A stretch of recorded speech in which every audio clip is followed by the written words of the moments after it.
వాళ్ళు అంత ధైర్యంగా ఎందుకున్నారు అనే దానికి సమకాలీన రాజకీయ కారణాలు ఒకటిగా మనం తీసుకుంటే ఇప్పుడున్న దాంట్లో బట్ దీని మూలాలను మనం చర్చించుకుంటే కొన్ని వందల ఏళ్ల నుంచి చరిత్ర మనందరికీ తెలియాలి. చాలా పైన చరిత్రలు రాసి Akbar the great, Babur the great అని చదివిన చరిత్రలు చదివితే మన నిజాలు తెలియవు. ఎందుకు అట్లా తయారై ఉంటారు? ఒక మనిషి ఊరికినే అలా తయారు కాడు కదా. ఏదైనా మనిషి అదే జీన్స్ ఉంటాయి, అదే రక్తం ఉంటుంది, రెస్పాన్స్ ఉంటుంది. కష్టం వచ్చినప్పుడు ఆడు కూడా తిరగబడతాడు, ఎవడైనా తిరగబడతాడు. అయితే చరిత్రలో మీకు ఒక సంఘటన చెప్తా ప్లీజ్. 1398లో లిటరల్గా అప్పటికి ఢిల్లీ ప్రాంతము నసీరుద్దీన్ షా తుగ్లక్ ఫ్యామిలీ డైనాసిటీలోనే ఉంది. ఢిల్లీలో పరిపాలించేది ఎవరు? ముస్లిమ్స్.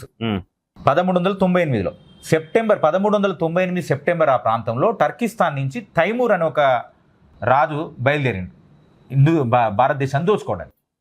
ఆయన అక్కడ అప్పుడు ఉమ్మడి ఇది కదా, పాకిస్తాన్ సపరేట్గా లేదు. పంజాబ్, ముల్తాను, బట్నర్ ప్రాంతం నుంచి ఢిల్లీ దాకా వచ్చారు. ఆయన తన సైన్యంతో ఢిల్లీ దాకా వచ్చి ఈ ఢిల్లీ నసీరుద్దీన్ షాని ఓడగొట్టి వాళ్ళ సైన్యాన్ని, ఆ ఏనుగుల సైన్యాన్ని అంతా సంహరించి పరిగెత్తిస్తే వీడు పారిపోతారు, గద్దెను వదిలేసి పారిపోతారు. పారిపోయిన తర్వాత ఢిల్లీ లోకల్ టౌన్లోని ప్రజలని దోచుకోవడం మొదలు పెడతారు. వాళ్ళ యొక్క బంగారము, బట్టలు, డబ్బులు అన్నీ దోచుకోవడం మొదలు పెడుతుంటే తిరగబడ్డారు వీళ్ళు. ప్రజలు తిరగబడి కొంత సైన్యాన్ని చంపారు. అప్పటి వరకు ఆయన వీళ్ళని చంపలే, దోచుకోవడం మాత్రమే వచ్చినాడు ఏది సామాన్య ప్రజల్ని. కానీ ఎప్పుడైతే వీళ్ళు తిరగబడి చంపిరో, ఇండ్ల మీదకి వచ్చి స్త్రీల మానాలను తీసుకొని డబ్బులు తీసుకుంటే ఎవరైనా సహజంగా చేయాలి కదా. మీరు అన్నారు కదా హిందూ రివోల్ట్ కాడని. రివోల్ట్ అయితే వాళ్ళు చంపుతున్నారని చెప్పేసి అక్కడ ఉన్న వాళ్ళందరినీ ఇళ్లలోకి వెళ్ళి ఒక్కొక్క ఇంట్లో అందరినీ చంపారు. కొన్ని లక్షల మందిని చంపారు. ఇది ఎవరు రాసిన పుస్తకం? నేను ఎంత నుంచి కోట్ చేస్తున్నా చెప్పాలా? మళ్ళీ ఎవరైనా హిందూ రాసిండు, భారతీయుడు రాసిండు అనుకున్నారు. తైమూర్ రాసిన దాంట్లో నుంచి నేను కోట్ చేస్తున్నాను. ఇదంతా తైమూర్ రాసుకుంటాడు కదా, ఎవరైనా డైరీ రాసుకుంటాడు. ఆయన రాసిన పుస్తకంలో అనేక మంది, లక్షల మందిని చంపేసి అక్కడున్న సొమ్మునంతా తీసుకొని వెళ్తూ ఉన్నప్పుడు ఆయన రాసుకున్నది ఏంటంటే, మా యొక్క సైనికులు ఒక్కొక్కడు ఇంత ధనవంతులు అయిపోయినారు, ఇంత సంపాదించుకున్నారని హ్యాపీగా వెళ్ళిపోయినాడు. అక్కడికి వెళ్ళిపోయిన తర్వాత ఆ శవాల కుప్పలని రాబందులు, పక్షులు తినేకాడికి తినంగా కూడా ఇంకా శవాలకు దిబ్బలు పోలే. ఆ శవాల కుప్పలు అలానే ఉంటే ఆ శవాల కుప్పలకు రోగాలు, అంటువ్యాధులు సోకి, వాటి కుళ్ళిపోయిన మాంసం నుంచి అంటువ్యాధులు సోకి ఇంకా మిగిలిన వాళ్ళు కూడా చచ్చిపోయిన తర్వాత ఒక 3 నెలలకు మళ్ళీ సయ్యద్ వంశమో లేకపోతే వెళ్ళిపోయిన నసీరుద్దీన్ షాలో మళ్ళీ వచ్చి రాజ్యం చేద్దామంటే ప్రజలు లేరు పరిపాలించడానికి ఢిల్లీ పట్టణంలో. 1398 డిసెంబర్ 17న జరిగింది ఘోరం. మళ్ళీ 1399 మార్చి వరకు వాళ్ళంతా ఇక్కడ దోపిడీ దోచుకొని వెళ్ళిపోయినారు. ఇక్కడ గమనించాల్సిన పాయింట్ 2.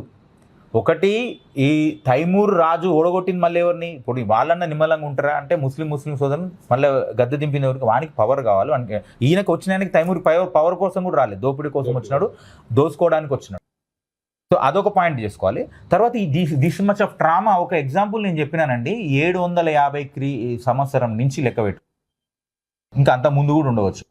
ఆ నుంచి లెక్క పెట్టుకుంటే 1947 వరకు ఈ జరిగిన మెంటల్ ట్రామా, ఫిజికల్ ట్రామా, దోపిడీ చూసి ఈ జాతి ఎంత భయపడిపోతుందంటే, అరే మళ్ళీ వాళ్ళ జోలికి పోతే మనల్ని ఇట్లా అయిపోతుంది, కాపాడేవాడు ఎవడు లేడు. అదే ఇక్కడ నిజంగా సార్ ఒక మాట, ఇంకో విషయం కూడా ఉంది. ఖచ్చితంగా మీరు చెప్పిన దానిలో సందేహం లేదు, అది వాస్తవం, మన చరిత్ర.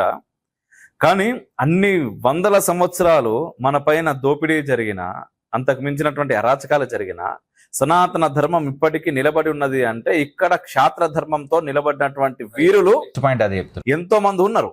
ఆ వీరుల చరిత్రను మనకు దూరం చేసిన కారణం చేత ఎంతసేపు వాడొచ్చిండు, నిన్ను కొట్టిండు, నిన్ను చంపిండు, నీ పైన అత్యాచారం చేసిండు, నిన్ను దోపిడీ చేసిండు, నీ దగ్గర నుంచి ఎత్తుకొని పోయిండు, నిన్ను బానిసగా చూసిండు అనే దగ్గరనే మనం ఆగిపోయినాం.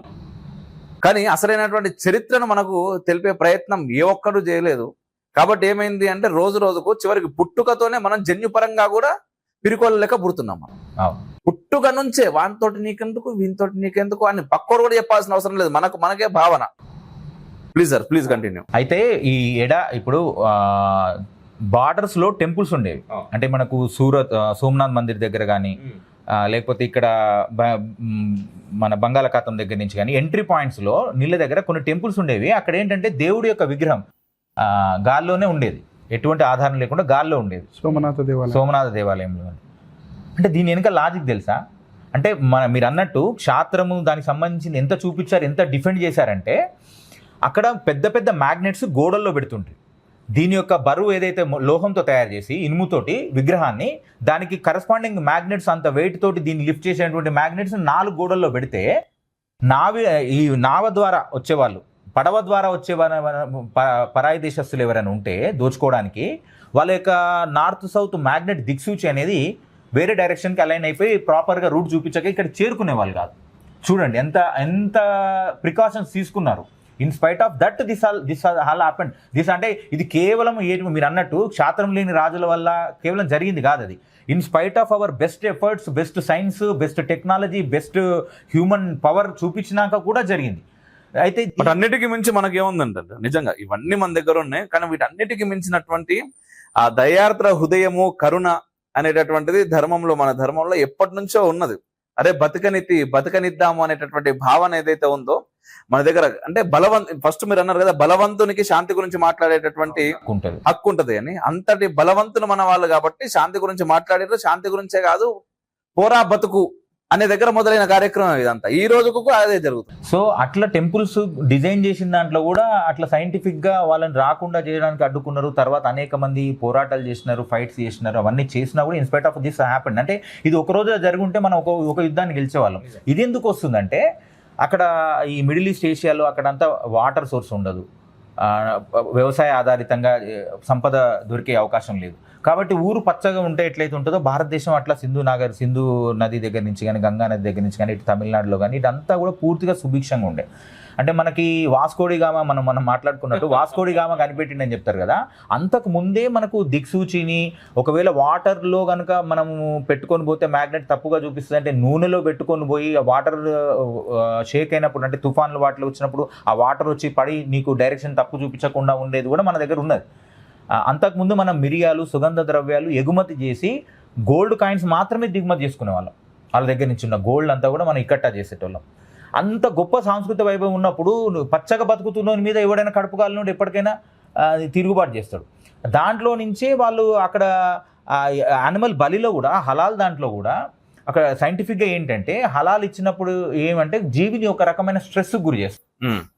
ఇచ్చేటువంటి పోతును కానీ మేకను కానీ ఒక రకమైన స్ట్రెస్కి గురి చేసినప్పుడు ఏంటంటే ఏ మనిషికైనా ఒక క్రైసిస్ వచ్చినప్పుడు, ఒక అనుకోని సంఘటన వచ్చినప్పుడు మనకి దాన్ని డీల్ చేయాలి కదా. దాన్ని డీల్ చేయాలంటే ఎక్స్ట్రా ఎనర్జీస్ అవసరం. దానికి కిడ్నీల మీద 2 అడ్రినలిన్ గ్లాండ్లని పెడతారు. ఆ అడ్రినలిన్ హార్మోన్ రిలీజ్ అయినప్పుడు మనిషి ఆ యొక్క ఎమర్జెన్సీకి సన్నద్ధం చేసుకుంటాడు. దాన్ని ఫైట్ హార్మోన్ అంటారు. అంటే మనిషికి ఇప్పుడు సడన్గా నేను ఒక పాముని చూశాను, నాకు 2 ఆప్షన్స్ ఉంటాయి అక్కడ. ఫస్ట్ అయితే భయం వేస్తుంది. భయం వేసిన తర్వాత గుండె వేగం పెరిగిపోయి మనం ఇది అలర్ట్నెస్ వచ్చేస్తుంది. అయితే నేను దాన్ని ఫైట్ చేయాలి లేదా భయపడిపోయి ఫ్లైట్ చేయాలి. సో ఆ ఎక్స్ట్రా రిజర్వ్స్ కాబట్టి ఆ హార్మోన్ ఏదైతే అది మెడికల్ లాగా ఎప్పుడైనా అవసరం ఉన్నప్పుడే వాడాలి తప్ప దాన్ని ఎప్పుడు రెగ్యులర్గా వేసుకోకూడదు కదా, మందు అన్నప్పుడు, మెడిసిన్ అన్నప్పుడు. అట్లా వీళ్ళు ఏం చేస్తున్నారంటే దానికి ఇప్పుడు వాడి దగ్గర సంపద లేదనుకోండి, దాన్ని దోచుకునే క్రమంలో శారీరక బలం కావాలి. భారతదేశం పచ్చగా ఉంది ఊరిలాగా, దాన్ని మీద దోచుకోవాలి. ఆ శారీరక బలం కావాలంటే ఆ రకమైన ఆహారం తినాలి. అందుకే నాన్ వెజ్ తినాలి. ఆ నాన్ వెజ్లో కూడా దీన్ని ఆ ప్రాసెస్లో పూర్తిగా చంపకుండా దాన్ని నరాలను ఇంటాక్ట్ ఉంచి, ఆ స్పైనల్ కార్డ్, ఆ నర్వస్ సిస్టమ్ని ఇంటాక్ట్ ఉంచి ఓన్లీ బ్లడ్ వెజల్స్ని, ట్రేకియాని, ఇసోఫాగస్ని, శ్వాసని కట్ చేయడం ద్వారా, నాళాలను కట్ చేయడం ద్వారా ఆ జీవి కొద్ది క్షణాలు, కొన్ని నిమిషాలు స్ట్రెస్కి గురై ఆ స్ట్రెస్ రెస్పాన్స్ తీసుకొని వచ్చి ఆ హార్మోన్స్ అనేవి అవి రిలీజ్ అయిపోయి ఆ టిష్యూస్లోకి వెళ్ళిపోతాయి అనమాట. ఆ యొక్క మాంసంలో అవి నిల్వ ఉండడం వల్ల అవి ఆరోగ్యాన్ని కూడా అంత క్షేమంగా ఎప్పుడు రెగ్యులర్గా తింటే ఆ యొక్క ఉత్ప్రేరకమైనటువంటి పదార్థాలు రావడం అది వాడికి అవసరం కావచ్చు. అట్లా వచ్చింది ఈ హలాల్ పద్ధతి. అదే మన దగ్గర అయితే దాంట్లో జట్కా పద్ధతి ఇస్తాం. మనం స్పైనల్ కార్డ్ నుంచి మొదలు పెడతాం. ఫస్టే నరాలను కట్ చేసేస్తాం కాబట్టి దానికి అసలు స్పృహ ఉండే అవకాశం లేదు. ఒకటే వేటు తగిలిన కూడా గుర్తుండదు. సో అంటే బలిని మనం ఎందుకు ఇస్తున్నాం ఏంటి అనేది దానిలో పక్కన పెడితే దాని యొక్క జీవికి పెయిన్ రాకూడదు అనేటువంటి ప్రాసెస్ మన దాంట్లో ఉందన్నమాట. కాబట్టి మనం ఈ అంశాన్ని ఏంటంటే ఈ భారతదేశ భూభాగంలో ఉన్న వాళ్ళందరినీ కూడా మేము ఇప్పుడు కూడా మన హిందువులుగానే భావిస్తాం. ఎందుకంటే వీళ్ళందరూ కూడా కన్వర్ట్ చేయబడినారు. ఇట్లా బలవంతమైన ఆక్రమణలతోటి, ఈ బలవంతమైన దాడులతోటి నువ్వు మారిపో లేదా చచ్చిపో, ఇంకా పారిపో అనే ఆప్షన్ కూడా లేదు భారతీయులకు ఎప్పుడు కూడా. అయితే మా రిలీజియన్లోకి, లేకపోతే చచ్చిపో అని చెప్పి చేసిన దాంట్లో మారినటువంటి సోదరులు వీళ్ళు. ఇక్కడ కూడా మన తెలంగాణలో అయితే ఎస్పెషల్లీ నిజాం ప్రభువుల పరిపాలనలో వీళ్ళందరూ కూడా మారినోళ్ళే కాబట్టి వాళ్ళు కూడా ఈ చరిత్ర నిజంగా తెలుసుకొని గర్వాపసి గురించి థింక్ చేసి భారతదేశం యొక్క సనాతన సాంప్రదాయంలోకి తిరిగి రావాలని చెప్పి కోరుకుంటున్నటువంటి మేము స్వాముజిల్లాగా మహాజన్ శక్తి నుంచి తప్ప వీళ్ళని ఏదో సమాజాన్ని చీల్చడానికి వచ్చినటువంటి సంఘం కాదు మాది. కానీ దీనికి బృహత్తర లక్ష్యం ఇప్పుడు హిందువులకు రీచ్ అవ్వడానికే మానసికంగా స్వామీజీ చెప్తున్నారు. మానసిక బానిసలుగా ఉండిపోయిన హిందువులను రీచ్ అయ్యే ఆ ముర్దార్లు లేకపోతే మసీదులలో హలాలు చేపించుకోవడాలు వీటి నుంచి తీసుకొని రావడానికి కొంచెం టైం పడుతుంది కావచ్చు. కానీ అట్ ద సేమ్ టైం మళ్ళీ బయట ఉన్నటువంటి వాళ్ళ భుక్తి ఏమైనా దేవాలయాలు దూరం చేసిరా అంటే దానికి కూడా మనం సిద్ధంగా ఉన్నాం. స్వామీజీ అన్నారు ఒక మాట, మీరు కూడా బొట్టు పెట్టుకోండి, మీరు కూడా మా అమ్మవారికి బలి చేసే విధానంలో ఉంటే మీకు కూడా అవకాశం ఇస్తాం, జట్కా పద్ధతులు చేయండి, బొట్టు పెట్టుకోండి, మా అమ్మవారి నినాదం చెప్పండి అంటున్నారు. ఎంత అంటే ఇదివరకు అట్లాంటి సంస్కృతి ఉందో లేదో మనకు తెలియదు. కానీ ఇప్పుడు హిందూ సమాజం పెద్ద ఎత్తున స్వామీజీ లాంటి వాళ్ళు కూడా రెడీగా ఉన్నారు, మీరు వస్తే వెనక్కి తీసుకోవడానికి కూడా ఉన్నారని చెప్పి. అంటే ఒకరు ఉపాధి కొట్టాలనేది మనది ఇక్కడ కాదు. అరే కనీసం మా జీవన విధానంలో మా టెంపుల్లో మేము చేసుకోకూడదా అనేది ఒకటి. ఈ గర్వాపసి పదం వచ్చింది